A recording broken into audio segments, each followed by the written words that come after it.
Tara, lakad tayo.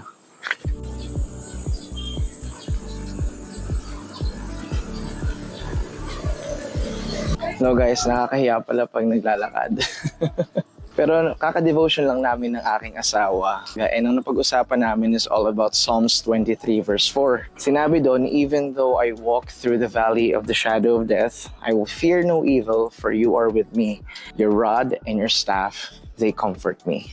Ang nagrema sa heart ko dito is yung paggamit ng shepherd sa rod tapos ng staff. Ginagamit kasi ng shepherd yung staff pag nakakita siya ng tupa o sheep na lumilihis dun sa direksyon na gusto nilang lakaran. Hinihila sila ng shepherd. Siyempre para hindi maligaw, hindi malayo at hindi madisgrasya.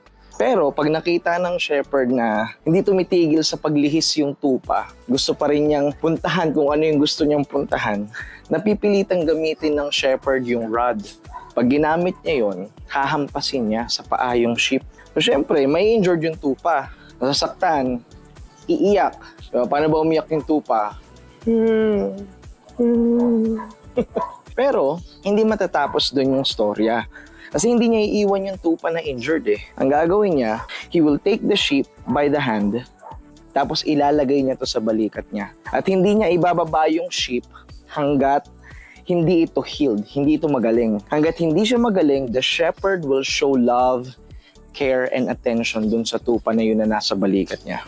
Pag magaling na yung paa ng sheep, ibababa na siya. And syempre, marirealize na dun na siya ay loved, siya ay cared for ng kanyang shepherd. Kaya sa remaining ng journey nila, hindi nahihiwalay yung sheep sa daanan eh. Lagi na lang siyang nakasunod dun sa kanyang shepherd. Alam mo, ganyan din yung lakad natin bilang mananampalataya. May mga moments sa buhay natin na lumilihis din tayo ng daan. Pero the grace of God will always pull us back. Laging nandun yung staff ng Panginoon. Pero dumarating din kasi yung time na patuloy at pinipilit natin at ini-insist natin yung gusto natin, yung gusto ng puso natin, yung will natin, knowing na it leads us to death, leads us to destruction, it leads us to a life apart from God.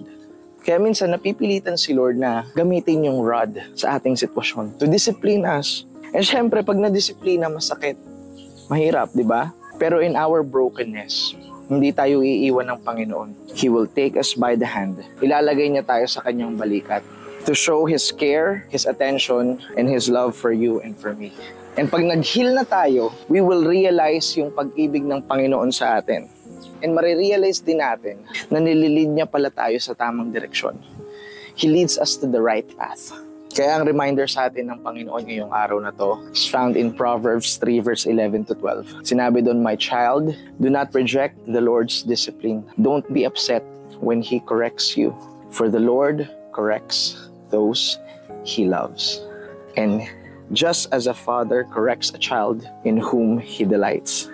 Kaya tayo kinokorek ng Panginoon, kaya tayo nire-redirect ng Panginoon, and kaya tayo dinidisiplina ng Panginoon.